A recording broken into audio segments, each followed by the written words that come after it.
بسم اللہ والصلاۃ والسلام علی رسول اللہ۔ آج کی نشست میں سفر معراج کے آخری مراحل میں سے اس حصے پر روشنی ڈالیں گے جس میں سید البشر افضل الانبیاء محمد مصطفیٰ احمد مجتبیٰ بارگاہ رب انس و جن اور رب کل کائنات کے قریب ہو کر مقام قرب پر فائز ہوئے اور حریم قرب میں پہنچ کر جو عطیات حاصل کیے ان کا بیان ہوگا۔ سرور دو عالم صلی اللہ علیہ وسلم جب اس شان و شوکت کے ساتھ بارگاہ بے نیاز پہنچے تو سجدہ نیاز بجا لائے۔ باب المعراج اور نور السماوات والارض کے جمال بے مثال کو حجاب کبریائی کے پیچھے سے دیکھا اور بلا واسطہ کلام خداوندی اور وحی ازدی سے مشرف اور سرفراز ہوئے۔ جب آپ صلی اللہ علیہ وسلم اپنے پروردگار کے سامنے اس حال میں پہنچے تو آپ صلی اللہ علیہ وسلم نے اپنے پروردگار کی حمد بیان کی اور عجیب انداز سے اپنے پروردگار کی تعریف کی۔ آپ صلی اللہ علیہ وسلم نے 3 الفاظ کہے۔ آپ صلی اللہ علیہ وسلم نے پروردگار کے سامنے عرض کیا، التحیات للہ، میری سب کی سب زبانی تعریفیں یعنی میری قولی عبادتیں، میری زبان سے نکلی ہوئی حمد پروردگار تیرے لیے ہے۔ والصلوات، اور جو میں نے بدنی عبادتیں کی ہیں وہ ساری کی ساری میرے پروردگار کے لیے ہے۔ والطیبات، اور جو میں نے مال خرچ کیا ہے وہ سب کی سب مالی عبادتیں بھی اے پروردگار تیرے لیے ہیں۔ گویا آپ صلی اللہ علیہ وسلم نے 3 باتیں کہیں، اے اللہ میری قولی عبادتیں بھی تیرے لیے، میری بدنی عبادتیں بھی تیرے لیے اور میری مالی عبادتیں بھی تیرے لیے ہیں۔ اللہ تعالیٰ کی رحمت جوش میں آئی۔ 3 باتیں آپ صلی اللہ علیہ وسلم نے کہی تھی۔ اللہ تعالیٰ کی رحمت جوش میں آئی، 3 باتیں آپ صلی اللہ علیہ وسلم نے کہی تھیں، ان کے بدلے پروردگار نے بھی 3 باتیں کہیں۔ فرمایا، میرے محبوب السلام علیک ایھا النبی ورحمۃ اللہ وبرکاتہ، آپ کے اوپر سلامتی ہو اور اللہ کی رحمتیں ہوں اور اللہ کی برکتیں ہوں۔ السلام علیک ایھا النبی، آپ صلی اللہ علیہ وسلم پر سلامتی ہو، ورحمۃ اللہ، اللہ کی رحمتیں ہوں، وبرکاتہ، اور اللہ کی برکتیں ہوں۔ جب نبی اکرم صلی اللہ علیہ وسلم نے دیکھا کہ اللہ تعالیٰ کی رحمت متوجہ ہے، سلامتی کی بات ہو رہی ہے، برکت و رحمت کی بات ہو رہی ہے، تو نبی اکرم صلی اللہ علیہ وسلم کو امت یاد آئی۔ آپ صلی اللہ علیہ وسلم نے فوراً فرمایا، السلام علینا، ہم پر بھی سلامتی ہو، وعلی عباد اللہ الصالحین، اور میری امت کے جو نیک لوگ ہوں گے اللہ تعالیٰ کی ان پر بھی سلامتی ہو۔ قربان جائیں اس نبی رحمت پر جس کو پروردگار کا قرب ملتا ہے تو اس حال میں بھی گنہگار امت کو نہیں بھولے۔ اس رحمت و برکت میں امت کو بھی شامل فرما لیا۔ جب فرشتوں نے دیکھا تو حیران رہ گئے اور ان کی زبان سے فوراً یہ الفاظ نکلے، اشہد ان لا الہ الا اللہ واشہد ان محمدا عبدہ ورسولہ۔ چنانچہ جتنی گفتگو ان قرب کے لمحات میں ہوئی تھی، رب کریم نے اس کو تحفہ بنا کر اپنے محبوب صلی اللہ علیہ وسلم کو عطا فرمایا اور ہر نمازی کی نماز میں اس کو شامل فرما دیا۔ گویا یہ نماز معراج المؤمنین ہے، جس طرح کہ سرور دو عالم صلی اللہ علیہ وسلم نے فرمایا، الصلاۃ معراج المؤمنین، نماز تو مؤمنین کی معراج ہے۔ گویا رب تعالیٰ کی دربار میں پہنچ کر یہ اپنی عبادتیں پیش کر رہے ہوتے ہیں اور اللہ تعالیٰ کی جانب سے سلام مل رہا ہوتا ہے اور فرشتوں کی اس پر گواہی ہو رہی ہوتی ہے۔ اللہ جل شانہ نے اس مقام قرب میں سرور دو عالم صلی اللہ علیہ وسلم کو گناگو الطاف و عنایات سے نوازا اور طرح طرح کی بشارات سے مسرور کیا اور خاص خاص احکام و ہدایات دیے۔ سب سے اہم حکم یہ تھا کہ آپ صلی اللہ علیہ وسلم کو اور آپ صلی اللہ علیہ وسلم کی امت کو 50 نمازوں کا حکم ہوا۔ سرور دو عالم صلی اللہ علیہ وسلم یہ تمام احکام و ہدایات لے کر بصد ہزار مسرت و ابتہاج واپس ہوئے۔ واپسی پر چھٹے آسمان پر حضرت موسیٰ علیہ السلام پر گزر ہوا۔ انہوں نے دریافت کیا کہ کیا حکم ہوا۔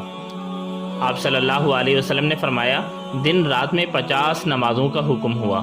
موسیٰ علیہ السلام نے فرمایا کہ میں بنو اسرائیل پر خوب تجربہ کر چکا ہوں، آپ کی امت ضعیف اور کمزور ہے اور وہ اس فریضہ کو انجام نہیں دے سکے گی، اس لیے تم اپنے پروردگار کے پاس واپس جاؤ اور اپنی امت کے لیے تخفیف کی درخواست کرو۔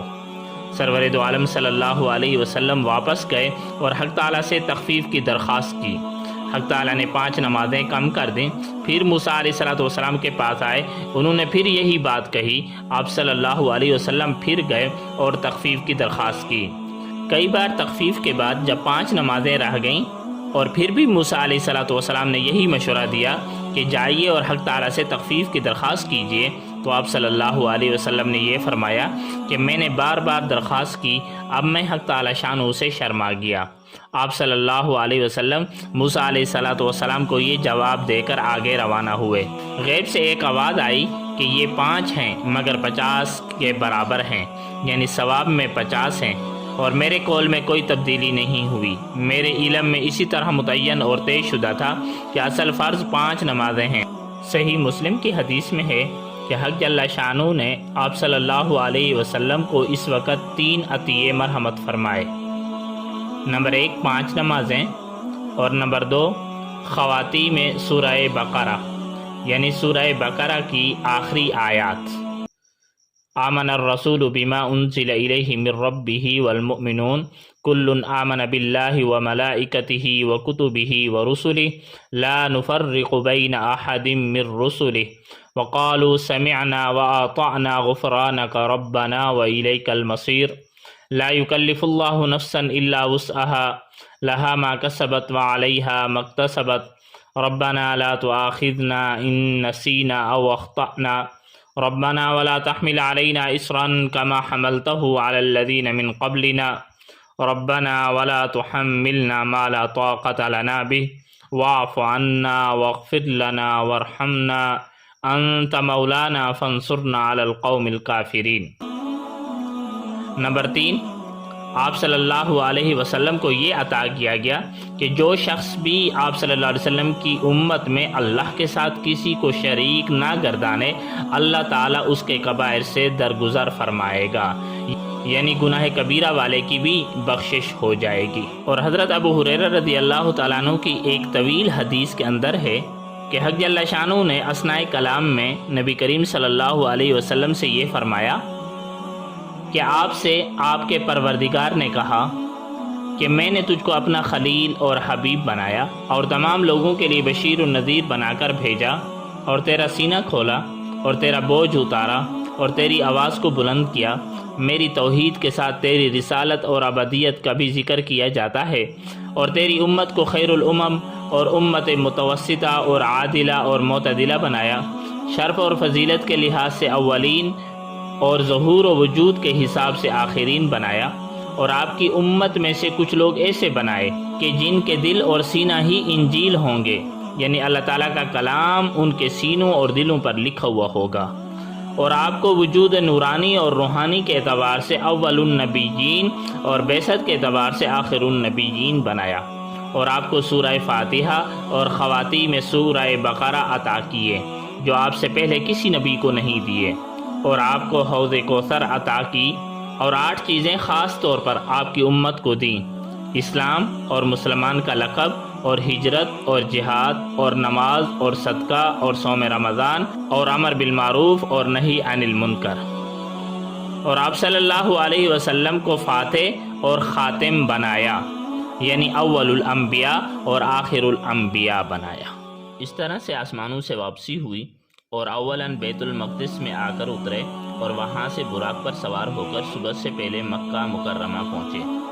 صبح کے بعد سرور دو عالم صلی اللہ علیہ وسلم نے یہ واقعہ قریش کے سامنے بیان کیا۔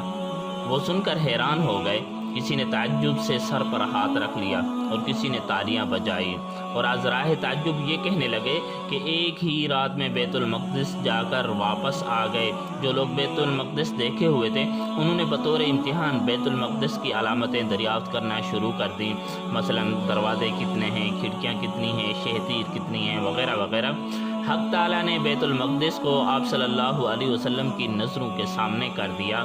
کفار نے سوالات شروع کر دیے، آپ صلی اللہ علیہ وسلم اس کو دیکھتے جاتے تھے اور ان کے سوالات کا جواب دیتے جاتے تھے، حتیٰ کہ جب کوئی بات پوچھنے سے باقی نہ رہی تو یہ کہا کہ اچھا اب کوئی راستے کا واقعہ بتلاؤ۔ آپ صلی اللہ علیہ وسلم نے فرمایا کہ راستہ میں فلاں جگہ مجھ کو ایک تجارتی قافلہ ملا جو شام سے مکہ واپس آ رہا ہے، اس کا ایک اونٹ گم ہو گیا جو بعد میں مل گیا، انشاءاللہ تعالی 3 دن کے بعد وہ قافلہ مکہ مکرمہ پہنچ جائے گا، اور ایک خاکستری رنگ کا اونٹ سب سے آگے ہوگا جس پر 2 بورے لدے ہوئے ہوں گے۔ چنانچہ تیسرے دن اسی شان سے وہ قافلہ مکہ میں داخل ہوا اور اونٹ کے گم ہونے کا واقعہ بھی بیان کیا۔ ولید بن مغیرہ نے یہ سن کر اور یہ دیکھ کر یہ کہا کہ یہ جادو ہے۔ لوگوں نے کہا ولید سچ کہتا ہے۔ بہقی کی ایک روایت میں ہے کہ آپ صلی اللہ علیہ وسلم نے یہ نشانی بتلائی کہ فلاں تجارتی قافلہ جو شام سے آ رہا ہے وہ بدھ کی شام تک مکہ مکرمہ پہنچ جائے گا۔ جب بدھ کا دن ہوا تو قافلہ نہ پہنچا اور آفتاب غروب ہونے کے بالکل قریب ہو گیا۔ حضرت صلی اللہ علیہ وسلم نے اللہ تعالیٰ سے دعا کی۔ اللہ تعالیٰ نے آفتاب کو کچھ دیر کے لیے روک دیا، یعنی حبس شمس ہو گیا، سورج رک گیا غروب ہونے سے، یہاں تک کہ قافلہ آپ صلی اللہ علیہ وسلم کی خبر کے مطابق اسی روز شام کو مکہ پہنچ گیا۔ شب معراج کی صبح کچھ لوگ حضرت ابوبکر صدیق رضی اللہ تعالیٰ عنہ کے پاس آئے اور کہا کہ تمہارے دوست یعنی محمد صلی اللہ علیہ وسلم یہ کہتے ہیں کہ میں آج رات بیت المقدس گیا تھا اور صبح سے پہلے واپس آ گیا، کیا تم اس کی بھی تصدیق کرو گے؟ حضرت ابوبکر صدیق رضی اللہ تعالیٰ نے پوچھا کہ کیا رسول اللہ صلی اللہ علیہ وسلم نے ایسا فرمایا ہے؟ لوگوں نے کہا ہاں۔ حضرت ابوبکر صدیق رضی اللہ تعالیٰ عنہ نے کہا کہ اگر حضور صلی اللہ علیہ وسلم نے یہ فرمایا ہے تو بالکل سچ فرمایا ہے، میں اس کی تصدیق کرتا ہوں، اور میں تو اس سے بھی بڑھ کر آپ صلی اللہ علیہ وسلم کے بیان کردہ آسمانی خبروں کی صبح شام تصدیق کرتا رہتا ہوں۔ اور یہی وہ دن تھا کہ حضرت ابوبکر صدیق رضی اللہ تعالیٰ عنہ کو لقب صدیق ملا۔ تو خلاصہ کلام یہ ہے کہ سرور دو عالم صلی اللہ علیہ وسلم کے اس بدیع النظیر اور مبارک سفر اور جو کچھ اس کے متعلق بیان کیا گیا ہے، اس میں مومن اور کافر کے درمیان تمیز ہو جاتی ہے کہ مومن اللہ کی عظمت اور سرور دو عالم صلی اللہ علیہ وسلم کے مقام سے آشنا ہو جاتا ہے، جس کی وجہ سے اللہ تعالیٰ کی عظمت و جلال اور حضرت صلی اللہ علیہ وسلم کے مقام رفیع ایمان میں جاگزیں ہو جاتا ہے، اور کافر اپنے کفر میں اور بڑھ جاتا ہے کہ سمجھ میں نہ آنے والی باتوں کا ظہور کیوں کر ہو سکتا ہے۔ اور اس میں اشارہ ہے کہ مشکلات کے بعد خصوصاً جو مشکلیں رب تعالیٰ کے دین کے لیے اٹھائی جائیں، اس کے بعد اللہ تبارک و تعالیٰ مقام و مرتبہ میں رفعت و بلندی دیتا ہے۔ اور اس بدیع النظیر و بے مثال سفر میں عقل والوں کے لیے عبرت ہے، خصوصاً جو اللہ پر ایمان لایا اور تصدیق کی اور خدا کے کاموں پر یقین رکھا، اس کے لیے اس میں ہدایت، رحمت اور ثابت قدمی ہے۔ اور اس میں باریک اشارہ ہے کہ نماز رب تعالیٰ کی عبادتوں میں وہ عظیم اور پیاری عبادت ہے کہ جب اس کے عطا کرنے کا وقت آیا تو رب تعالیٰ نے اپنی بارگاہ عالی میں بلا کر تحفے میں عطا کی۔ اللہ تبارک و تعالیٰ معراج کے اس مبارک واقعے سے ہمیں صحیح طریقے سے نصائح اور عبرت حاصل کرنے کی توفیق نصیب فرمائے، جو ہمارے ایمانوں کے لیے زیادتی اور اعمال صالح میں رغبت کا ذریعہ بن جائے۔ سبحانک اللہم و بحمدک، اشہد ان لا الہ الا انت، استغفرک و اتوب الیک۔ تبارك الذي نزل الفرقان على عبده ليكون للعالمين نذيرا۔